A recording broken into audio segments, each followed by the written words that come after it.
রাতে কাজ করতে বসে হঠাৎ আমি কান্না করলাম কেন?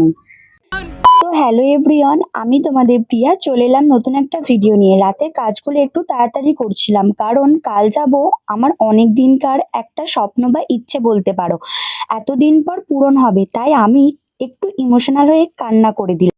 আর জানো তো, আমি বড়মার কাছে বলতাম, বড়মা তুমি আমার এই স্বপ্নটা কবে পূরণ করবে? আর আমি মনে করি মন দিয়ে তুমি যেটাই চাইবে সেটা একদিন বড়মা ঠিকই পূরণ করে দেবে। আর মাকে টাটা দিয়ে দু ভাইকে নিয়ে প্রাকৃতিক পরিবেশ দেখতে দেখতে চলে গেলাম স্বপ্ন পূরণের একটু কাছে।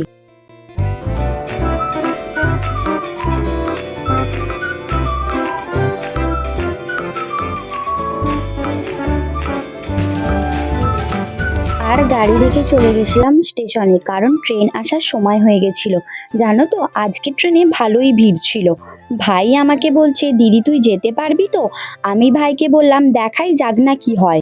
তারপরে আর কি, আমরা ট্রেন থেকে নেমে শ্যাপলাফুলি স্টেশনে নামলাম। ওখান থেকে ট্রেন চেঞ্জ করে আমরা চলে গেলাম চুঁচুড়া স্টেশনে। যাচ্ছিস কিছু জানিস না?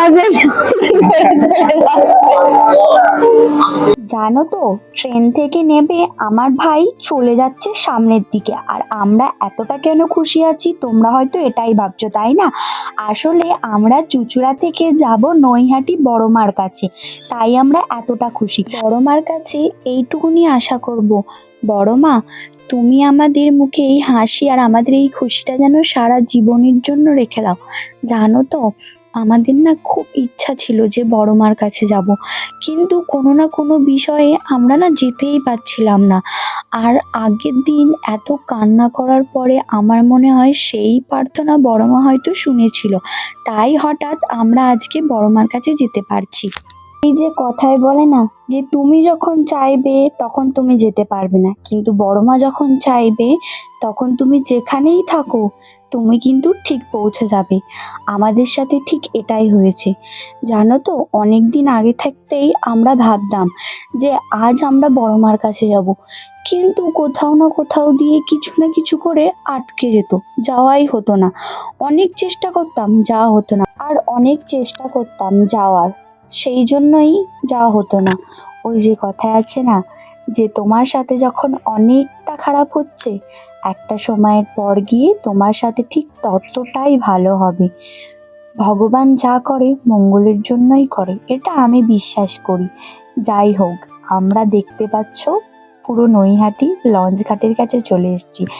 এখানে গঙ্গা জল একটু মাথায় ছিটিয়ে পুজোর ডালা কিনে চলে যাব মায়ের কাছে পুজো দিতে। পুজোর ডালা নিয়ে আমি একেবারে অবাক।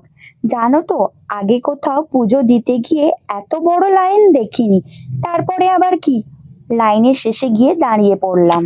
তো আমরা লাইন দিচ্ছি তোমার 4:16 থেকে, তো এখন বাজে 6:35। এখনো পর্যন্ত আমরা বড় মায়ের মন্দিরের কাছে যেতেই পারিনি, আমরা জাস্ট খালি এই লাইনে দাঁড়িয়ে আছি এখনো।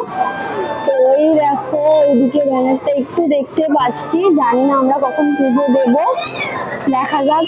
2 থেকে 2.5 ঘন্টা হয়ে গেলে এখনো পর্যন্ত লাইনে দাঁড়িয়ে আছে। আজকে রবিবার এত ভিড়, মানে আমরা জানি না যে, আমি জানতাম শনি মন্দিরে হচ্ছে একটু বেশি ভিড় থাকে, দেন এখন এত ভিড় হয় কি হবে আমি জানি না। তো তোমরা ভিডিওটা দেখতে থাকো, আমি এতক্ষণ ব্লগ কন্টিনিউ করিনি, মানে এত লাইনে ভাই আমি ভিডিও করতে পারছিলাম না। তো এখন একটু ফাঁকা হয়েছে তাই আমি ভিডিওটা করছি, তো তোমরা ভিডিওটা দেখতে থাকো। অবশেষে এতক্ষণ লাইনে দাঁড়িয়ে থাকার পর মন্দিরের সামনে এলাম। ধর্ম হোক যার যার, বড় মা সবার। জানো তো, এতক্ষণ এত কষ্ট করার পর যখন মায়ের মন্দিরে ঢুকলাম, তখন না আমার সব কষ্ট দুঃখ যেন কোথায় চলে গেল। আর মন্দিরে প্রবেশ করতে যাই আমি মায়ের মুখটা দর্শন করলাম, যেন আমার গাটা সঙ্গে সঙ্গে শূন্য হয়ে গেল। জানো তো, আগে কোনো দিন এইরকম অনুভূতিটা আমার মধ্যে আসেনি। জীবনে এই প্রথমবারই আমি যেন এতটা শূন্য হয়ে গেলাম। আর বড় মা, এই নামটার মধ্যে যেন মায়া, মমতা, করুণা ছড়িয়ে রয়েছে। মনে মনে মাকে এটাই বলছিলাম যে আমাদের সবাইয়ের মঙ্গল করো। আর আর আমার মধ্যে চেষ্টা ধৈর্য শক্তি দিও যাতে নিজের সব স্বপ্ন পূরণ করতে পারি। এই বলেই মায়ের দিকে একটু এগিয়ে গেলাম। তারপরে পুজোর ডালা এগিয়ে দিয়ে ঠাকুর মশাইকে দিয়ে পুজো দিয়ালাম। পুজো দিয়ে এত ভিড় কাটে। গাইস, ভিডিওটা এখান পর্যন্ত। তোমাদের যদি ভালো লাগে তাহলে like comment share and subscribe করে দেবে। আমি এখন শেওড়াফুলি চলে এসেছি, ওই জায়গায় শেওড়াফুলি দেখতেই পাচ্ছ।